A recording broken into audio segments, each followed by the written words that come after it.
ದಿಗಂಬರವಾಗಿ ಕೂತ್ಕೊಂಡಿದ್ದ. ಊರ್ ಜನ ನೋಡಾಕತ್ತಿದ್ರು. ಮನಿಗೆ ಬಂದು ಹೇಳಿದರು, ಯಪ್ಪ ಚನ್ನಬಸಯ್ಯನವರೇ, ನಿಮ್ಮ ಮಗ ಬಂದು ಊರೊರಗ ಹುಚ್ಚನಾಗಿ ಕುಂತಾನಲ್ರಿಪ್ಪ ಅನ್ನುವಾಗ, ಏನ ಚನ್ನಬಸಯ್ಯ, ನೀಲಮ್ಮ ತಾಯಿ, ಗೌರಮ್ಮ ಮಗಳ ಓಡಿ ಬಂದ್ರ. ಓಡಿ ಬಂದ ಮಗನ ಇರುವಿಕೆ ನೋಡಿದ. ತಾಯಿ ನೋಡಿದ್ಲು, ತಂದೆ ನೋಡಿದ, ಹೆಂಡತಿ ನೋಡಿದ್ಲು, ಮಗಳು ನೋಡಿದ್ಲು. ನೋಡಿ ಅಳಾಕತ್ತಿದ್ರು. ಚಲೋ ಇರುವಂತ ವ್ಯಕ್ತಿ ಒಮ್ಮಿಂದೊಮ್ಮಲೆ ಹುಚ್ಚನ ಆಕಾರದಾಗ ಕಂಡಿರುವಾಗ ಎಷ್ಟು ನೋವಾಗ್ತದ. ದಿಗಂಬರವಾಗಿ ಗುಡಿಯಾಗ ಕುಂತಿದ್ದ.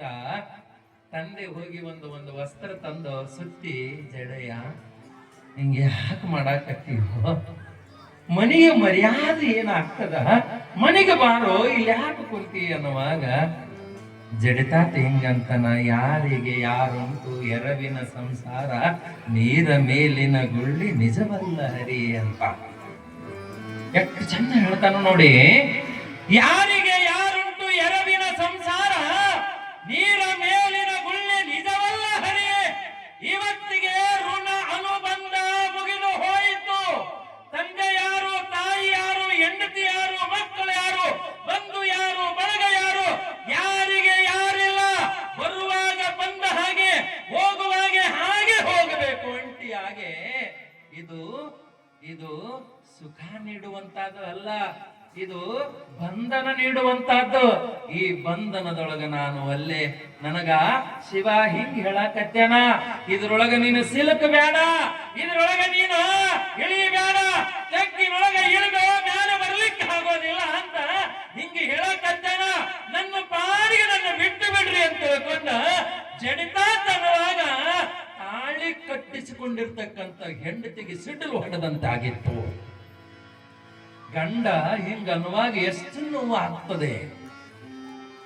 ಅದೇ ಮಾವ ಹೀಗೆ ಅಂತಾರೆ, ಯವ ಗೌರಮ್ಮ, ಅನೆಯ ಮಧ್ಯದಲ್ಲಿ ಬರೆದ ಬ್ರಹ್ಮ ಬರಹ ತಪ್ಪಿಸಲಾಗದು ಅಂತ. ಉತ್ತನಾಗಬೇಕು ಅವನೇ ಬರೆದಿರ್ತಾನೆ, ಒಳ್ಳೆಯವನಾಗಬೇಕು ಅವನೇ ಬರೆದಿರ್ತಾನೆ, ಜೊತೆಗೆ ಇರಬೇಕು ಅವನೇ ಬರೆದಿರ್ತಾನೆ, ನಮ್ಮಿಂದ ದೂರ ಮಾಡಬೇಕು ಅವನೇ ಬರೆದಿರ್ತಾನೆ. ನಮ್ಮ ಇಚ್ಛೆಯೊಳಗ ಯಾವುದು ಇಲ್ಲ, ಬ್ರಹ್ಮನಿಚ್ಛೆಯೊಳಗ ನಮ್ಮ ಬದುಕು ನಡೆದಾದ. ಚಿಂತೆ ಮಾಡಬೇಡವ, ಅವನ ಮನಸ್ಸಿನಾಗಿ ಏನೈತಿ ಅಂತ ಯಾರು ಗೊತ್ತಾಗ್ತದ. ಅವನು ಮೊದಲಿದ್ದ ಜಡೆಯ ಈಗ ಇಲ್ಲ, ಅವ ಮನಿ ಮಗ ಆಗಿಲ್ಲ, ಸಮಾಜದ ಮಗ ಆಗಿ ಹೊರತಾನ ಅಂತ ತಂದೆ ಕಣ್ಣೀರ ಹಾಕತ್ತಿದ. ಗಿಣಿಕೆಹಾಳ ಗ್ರಾಮದಿಂದ ಗೌರಮ್ಮಳ ತಂದೆ ಬಂದು ನೋಡುತ್ತಾನೆ. ನೋಡಿ ಹೀಗೆ ಅಂತಾನೆ, ಯವ ಗೌರಮ್ಮ, ನಿನ್ನ ಬದುಕು ನಾನೇ ಮದುವೆ ಮಾಡಿಬಿಟ್ಟೆ ಅಂತ ತಂದೆ ಅಳುವಾಗ, ಶಂಕರಯ್ಯ ಸ್ವಾಮಿ ಅಳುವಾಗ ಗೌರಮ್ಮ ಎಂಥ ಮಾತಂತಾಳೆ, ಯಪ್ಪ ಹಾಗನ್ಬೇಡ, ನನಗ ತಾಳಿ ಕಟ್ಟಿರ್ತಕ್ಕಂಥ ಸಾಮಾನ್ಯ ವ್ಯಕ್ತಿ ಎಲ್ಲ, ಜಗತ್ತುದ್ಧಾರ ಮಾಡುವಂತ ಶಿವನೇ ನನಗೆ ತಾಳಿ ಕಟ್ಟ್ಯಾನ ಅಂದಳಂತ ಆ ಹೆಣ್ಮಗಳು. ಆ ಹೆಣ್ಮಗಳು ಭಾವನೆ ಎಂತಾದ ನೋಡಿ. ಆ ಹೆಣ್ಮಗಳೊಳಗೆ ಎಂಥ ಭಕ್ತಿ ಅದ ಗಂಡನ ಮೇಲ. ಹೀಗಂತಾರೆ, ಯಪ್ಪ ಹಾಗೆ ಅಣಬೇಡ, ಏನೋ ಪೂರ್ವ ಜನ್ಮದ ಪುಣ್ಯ ಮಾಡೀನಿ, ನಾನು ಇತಿಹಾಸದ ಪುಟದೊಳಗ ಅಜರಾಮರವಾಗಿ ಉಳ್ಕೋತೀನಿ. ಯಾರ ಹೆಂಡತಿ ಅಂತ ಕೇಳಿದಾಗ ಶಿವಯೋಗಿಯ ಹೆಂಡತಿ ಅಂತ ಹೇಳ್ಕೊಳ್ತೀನಿ. ನಾನು ಪೂರ್ವ ಜನ್ಮದ ಪುಣ್ಯ ಮಾಡಿದಕ್ಕಿಂತ ಗಂಡ ಸಿಕ್ಕಾನ ಅಂತ ಹೇಳಕತ್ತಿದ್ದಂತ ಹೆಣ್ಮಗಳು. ಮಗಳ ಮಾತನ್ನ ಕೇಳಿ ಅಳಬೇಕೋ ಗೊತ್ತಾಗವಲ್ದ, ನಗಬೇಕೋ ಗೊತ್ತಾಗವಲ್ದ. ಎಲ್ಲಾರು ಇಡೀ ಊರ್ ಜನ ಕೂಡ್ಯಾರ, ಇಡೀ ಊರ್ ಜನ ಹೇಳಕತ್ತಾರ, ಜಡೆಯ ಹಂಗ ಮಾಡಬೇಡ, ಜಡೆಪ್ಪ ಮನಿಗೆ ಅನ್ನುವಾಗ ಜಡಿತಾತಂತಾನೆ, ಋಣ ಮುಗಿದ ಮೇಲೆ ಸಂಬಂಧಗಳು ಏತಕ್ಕಯ್ಯ. ಅಕ್ಕಿ ಚಂದ ಹೇಳ್ತಾನೆ, ಮಮಕಾರದಿ ಮಿಕ್ಕಿದ ಬಂಧನ ಮುಂಟೆ ಅಂತ. ಹೌದಲ್ರಿ?